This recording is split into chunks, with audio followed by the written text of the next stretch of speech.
Hi everyone, welcome back to VJS's Kitchen. இன்னைக்கு நம்ம பார்க்க போகிறது ஒரு சூப்பரான சாக்லேட் லவா கேக் எப்படி பண்ணலான்னு பார்க்கலாமா? ஃபஸ்ட்டு ஒரு பவுலில் நான் ஒரு 1/2 கப்புக்கு மைதா ஆட் பண்ணிக்கிறேன். கூடவே 2 டேபிள் ஸ்பூன் கொக்கோ பவுடர்,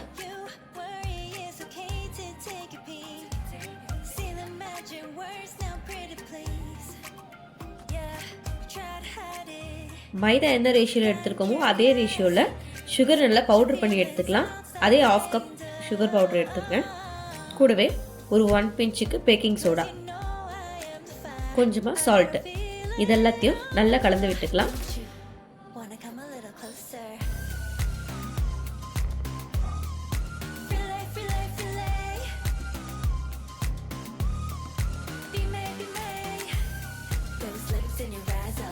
இப்போ இன்னொரு பவுலில் இப்போ ஒரு முட்டையை உடச்சி சேர்த்துக்கலாம்.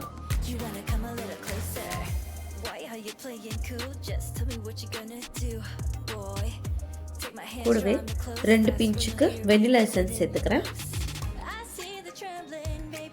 ஒரு 1/4 கப்புக்கு காய்ச்சி ஆற வச்ச பால், ஒரு 1/4 கப்புக்கு நான் சன்ஃப்ளவர் ஆயில் ஆட் பண்ணியிருக்கேன். நீங்கள் வேணும்னா பட்டர் கூட நீங்கள் ஆட் பண்ணிக்கலாம். ஒரு 100 கிராம் பட்டர் வந்து நீங்கள் நல்லா மெல்ட் பண்ணி ஆட் பண்ணிக்கோங்க.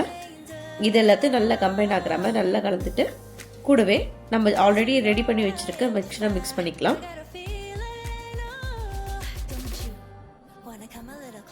இது நல்லா கட்டி இல்லாமல் நல்லா இந்த மாதிரி கலந்துக்கலாம்.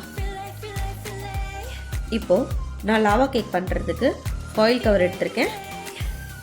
இதில் லைட்டாக எண்ணெய் ஊற்றிட்டு நல்லா ஸ்ப்ரெட் பண்ணிவிட்டு கூடவே கொஞ்சமாக மைதா மாவு ஸ்ப்ரிங்கிள் பண்ணிக்கலாம்.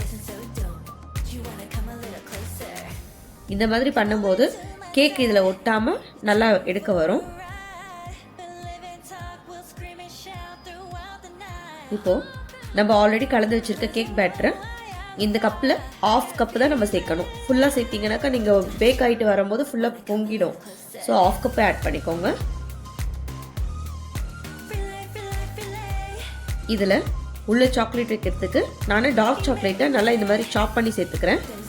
இந்த மாதிரி எப்பவுமே சாப் பண்ணி சேர்த்திங்கனாக்கா உங்களுக்கு ஈஸியாக சாக்லேட் மெல்ட் ஆகி உங்களுக்கு கிடைக்கும். நீங்கள் ஃபுல் சாக்லேட் வச்சிங்கனாக்கா அது சரியாக பேக் ஆகாது.